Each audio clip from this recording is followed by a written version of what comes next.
12월 21일 수요일 새벽 예배입니다. 오늘 함께 보실 하나님의 말씀은 요한일서 2장 12절부터 14절까지의 말씀입니다. 요한일서 2장 12절부터 14절까지의 말씀 봉독해 드리겠습니다. 자녀들아, 내가 너희에게 쓰는 것은 너희 죄가 그의 이름으로 말미암아 사함을 받았으며, 아비들아, 내가 너희에게 쓰는 것은 너희가 태초부터 계신 이를 알았으며, 청년들아, 내가 너희에게 쓰는 것은 너희가 악한 자를 이기었음이라.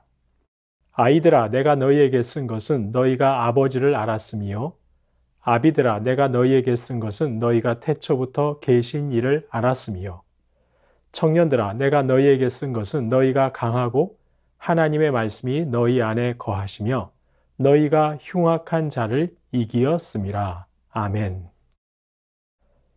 사도 요한이 요한일서를 기록할 당시 교회는 거짓 가르침에 위협받고 있었습니다. 예수님의 성육신을 부인하거나 예수님이 하나님의 아들 되심을 부인하는 주장들이 있었습니다. 이런 주장을 하는 사람들이 교회 밖에만 있는 것이 아니고 교회 안에도 있었습니다. 그래서 교회는 안에서 서로 논쟁했습니다. 단순히 논쟁에만 그치지 않았습니다. 서로 하나 될 수 없었고 결국 거짓 주장을 하는 자들이 교회를 떠나버렸습니다. 이렇게 거짓 가르침을 주장하는 자들이 교회를 떠나버렸지만 그 영향으로 교회에 남아있는 자들은 혼란을 겪었습니다. 그렇다면 우리는 지금 올바른 신앙 위에 서 있는 것일까? 우리의 신앙은 문제 없는 것일까? 교회 안에 남아있는 자들은 자신들이 붙들고 있는 복음이 진리이고 참되다는 것을 확신하지 못했습니다. 성도님 여러분, 이 당시는 아직 지금 저희가 고백하는 사도신경과 같은 일치된 신앙 고백이 없었습니다. 그래서 혼란스러웠습니다. 이에 사도 요한은 이런 거짓 가르침의 위협으로 교회가 분리된 상황에서 교회 안에 남아있는 자들을 격려하고 있습니다. 여러분이 맞다고 확신을 주고 있는 것입니다. 먼저 오늘 본문 12절 말씀에서 보시는 것처럼 사도는 말합니다. 자녀들아, 내가 너희에게 이렇게 편지를 쓰는 것은 너희 죄가 예수 그리스도의 이름으로 사함을 받았다는 것이 확실하기 때문이라고 말씀합니다. 사실 성도님 여러분, 거짓 가르침을 주장하는 자들은 교회를 떠나면서 남아있는 자들을 향해 어떤 말을 남기고 떠났겠습니까? 그들은 나가면서 당신들이 붙잡고 있는 신앙은 진리가 아니다. 그것으로는 구원이 없다라고 말했을 것입니다. 너희 신앙이 잘못되었다고 비난했을 것입니다. 마치 신천지와 같은 이단이 저희를 향해 전통 교회 안에는 구원이 없다고 공격하는 것처럼 말입니다. 그래서 사도는 말하는 것입니다. 자녀들아, 너희는 예수 그리스도의 이름으로 죄 사함을 받았느니라. 저들이 아니라 너희가 바로 하나님의 구원의 은혜를 받은 자들이라고 말씀하는 것입니다. 13절에서는 또한 말씀합니다. 아비들아, 내가 너희에게 쓰는 것은 너희가 태초부터 계신 이를 알았기 때문이라고 합니다. 여기서 태초부터 계신 이는 예수님을 말하는 것입니다. 교회에서 나간 자들은 예수님이 본래 인간에 불과했는데 그가 세례를 받을 때 영이신 그리스도가 그에게 임했을 뿐이라고 주장하는 자들이 있었습니다. 그들은 예수님이 태초부터 하나님과 함께 계시면서 창조 사역에 동참하신 근본 하나님과 동일한 분이라고 여기지 않았던 것입니다. 그런 자들과 다르게 교회 안에 남아있는 여러분은 태초부터 계신 예수 그리스도, 완전한 신성을 가지신 주님을 믿고 있는 올바른 신앙인들이라고 말씀해주고 있는 것입니다. 여러분이 고백하고 있는 주님을 향한 신앙이 참된 것이라고 인정해주고 있는 것입니다. 또한 13절 중반절 이후에 청년들아 내가 너희에게 쓰는 것은 너희가 악한 자를 이기었음이라고 합니다. 사도는 말합니다. 남아있는 여러분이 이긴 자들이고 옳은 자들이라고 합니다. 나가버린 자들이 악한 자들이라고. 그러니 우리가 과연 제대로 하고 있는 것인가? 우리는 지금 진리 안에 있는 것인가? 불안해하지 말고 지금 믿고 있는 진리 안에서 흔들리지 말라고 격려하듯이 말씀하고 있는 것입니다. 14절에서는 위에서 말씀하신 것을 다시 반복합니다. 너희가 아버지를 알았기 때문에, 즉 구원의 은혜를 입고 하나님과 친밀한 관계에 있기 때문에, 태초부터 계신 이를 알았기 때문에, 즉 예수님을 그리스도로 알고 있기 때문에, 너희가 강하고 하나님의 말씀이 너희 안에 거하시며 너희가 흉악한 자를 이겼기 때문에, 이렇게 여러분이 잘 하고 있기 때문에 염려하지 말라는 것입니다. 사도 요한은 지금 여러분이 옳다라고 말하고 있는 것이죠. 우리는 과연 옳은 신앙에 서 있는가? 라는 의구심을 가질 수 있는 상황에서 여러분이 맞다. 교회를 나간 자들은 그리스도인이 아니고 여러분이 그리스도인이라고 인정해 준 것입니다.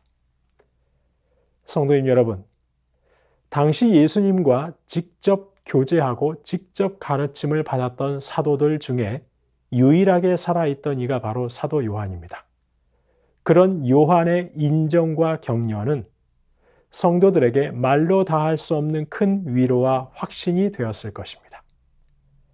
사도는 예수님과 직접 교제하고 예수님께 직접 가르침을 받은 모든 사도들이 죽고 마지막으로 남은 사도였습니다. 그의 영향력은 무척 컸습니다. 그가 누구에게 편지를 보내고 누구의 편에 서느냐는 대단한 영향을 주었습니다. 그래서 이 편지를 받는 성도들은 자신들이 붙들고 있는 신앙에 확신을 갖게 되었을 것입니다. 성도님 여러분, 잠언 29장 27절은 말씀합니다. 바르게 행하는 자는 악인에게 미움을 받느니라 라고 말씀하고 있습니다. 악한 세상은 옳은 길을 걸어가는 자들을 미워합니다. 바르게 살아가는 자들을 혐오합니다. 가만히 두지 않습니다. 악한 세상은 바르게 행하는 자들을 절망하게 하고 그 길이 과연 맞는 것인지 의심하게 만듭니다. 그런 악한 세상은 성도들을 향해서도 동일하게 역사합니다. 예수가 다가 아니다. 평생 열심히 교회 다니고 예수 믿었는데 왜 그렇게밖에 못 사느냐? 요즘 누가 교회 다니느냐? 성도로 하여금 절망하게 만듭니다. 평생 한눈 팔지 않고 주님만 바라보고 살아온 성도들에게 내가 지금 잘 살고 있는 것이 맞는가? 이런 의구심이 들게 만드는 것입니다. 성도님 여러분, 이때 저희가 해야 하는 것이 무엇이겠습니까? 이런 절망과 의구심이 들 때 저희가 해야 하는 것이 무엇이겠습니까? 그것은 요한일서를 받는 성도들이 사도 요한을 통해 하나님의 위로를 받았듯 저희 역시 말씀을 통해 우리 주님으로부터 오는 격려를 맛보는 것입니다. 베드로후서 1장 10절과 11절은 말씀합니다. 베드로 사도는 밖으로는 로마의 핍박으로, 교회 안에서는 거짓 교사들의 공격으로 환난 중에 있는 성도들을 이렇게 격려합니다. 그러므로 형제들아 더욱 힘써 너희 부르심과 택하심을 굳게 하라. 너희가 이것을 행한즉 언제든지 실족하지 아니하리라. 이같이 하면 우리 주 곧 구주 예수 그리스도의 영원한 나라에 들어감을 넉넉히 너희에게 주시리라. 성도님 여러분, 저희는 하나님의 자녀입니다. 하나님이 직접 저희를 지으셨고 구속하셨습니다. 세상이 저희를 흔들면서 하나님의 자녀로 하나님 말씀에 순종하며 사는 것이 잘 사는 것인가 의구심이 들게 하지만 그럴수록 하나님의 부르심과 택하심을 굳게 붙들어야 합니다. 흔들리지 말아야 합니다. 왜냐하면 하나님의 부르심과 택하심을 굳게 붙들고 살아가는 저와 여러분에게 우리 주님께서는 저 영원한 나라에 넉넉히 들어갈 수 있도록 천국 문을 활짝 열어놓고 저희를 맞아 주실 것이기 때문입니다. 세상은 저희를 가만히 두지 않습니다. 그러나 하나님으로부터 오는 위로와 격려가 있기에 그 격려를 힘입어 저희는 끝까지 믿음의 길 걸어갈 수 있습니다. 저와 여러분이 주님의 자녀로 더 열심히 살려고 할 때 찾아오는 그 어려움 속에서 하나님의 격려와 위로의 말씀을 들으시고 끝까지 믿음으로 승리하실 수 있기를 주님의 이름으로 축원합니다. 주신 말씀 기억하며 기도하겠습니다. 악한 세상은 끊임없이 성도를 절망하고 의심하게 만들지만 그럴수록 하나님의 부르심과 택하심을 더욱 굳게 붙들게 하옵소서. 주님 저희를 붙잡아 주옵소서.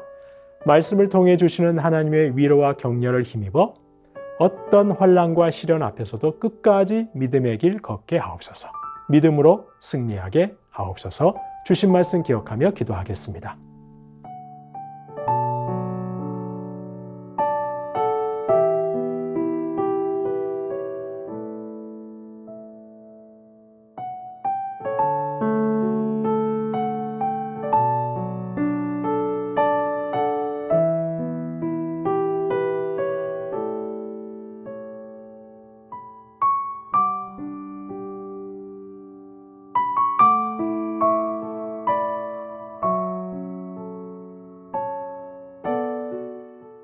나라와 열방을 위해서 기도하겠습니다. 매서운 한파와 더 각박해진 환경에서 가난하고 소외된 분들이 소망을 품고 살아갈 수 있는 이 나라 되게 하옵소서. 위정자들이 하나님을 두려워하게 하옵소서. 지금도 열방 곳곳에서 극심한 박해를 받고 이슬람 무장 세력의 공격 표적이 되고 있는 그리스도인들의 생명과 삶을 지켜주옵소서. 핍박 중에 주님의 더 큰 위로가 넘치게 하옵소서. 나라와 열방을 위해서 함께 기도하시겠습니다.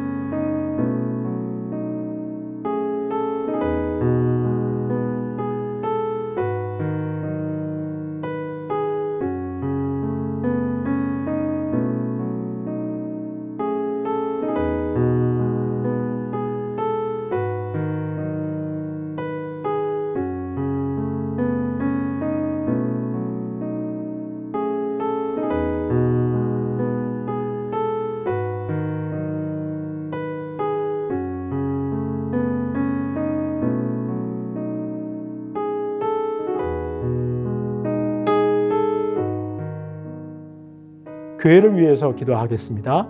내 형제 중 지극히 작은 자 하나를 돌보고 위로하고 환대하는 주님의 뜻 행하게 하옵소서. 이러한 참된 믿음, 살아있는 믿음으로 주님 앞에 서게 하옵소서. 구주 오심의 기쁨과 평강이 온 성도 가정에 넘치게 하옵소서. 주님 오심의 기쁨과 평강으로 새해를 맞이하게 하옵소서. 시니어 어르신들을 강건케 하옵소서. 교회를 위해서 함께 기도하시겠습니다.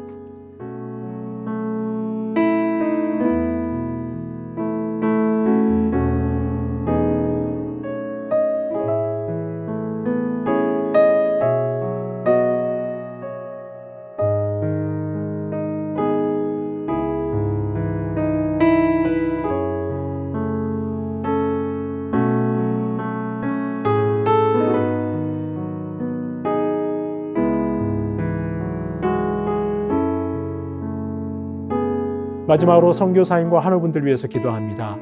아이국의 오세날 강보배 선교사님 성탄절 복음 축제 예배를 성령의 능력과 지혜로 준비하여 복음이 온전히 증거되게 하옵소서. 주일학교 학생들 가운데 있는 힌두 학생들이 프로그램을 준비하며 주님을 만나고 그들을 통해 가족들이 주님께 돌아오게 하옵소서. 이기범 집사님, 강동엽 어린이, 김순금 권사님, 권호순 권사님, 이민남 권사님, 신혜남 권사님, 추명우 성도님, 추승민 형제님, 이춘실 집사님, 김인혜 집사님, 최혁기 성도님, 이길태 집사님, 김찬준 집사님, 김영자 권사님, 정순금 권사님, 김봉남 권사님, 김광순 권사님, 박문천 집사님, 노성빈 형제님, 최혜랑 집사님의 아버님, 이외에도 수술을 앞두고 계신 분들 위해서 또한 코로나에 확진되시고 독감으로 고생하고 계신 분들의 온전한 회복을 위해서 마지막으로 선교사님과 화루분들 위해서 함께 기도하시겠습니다.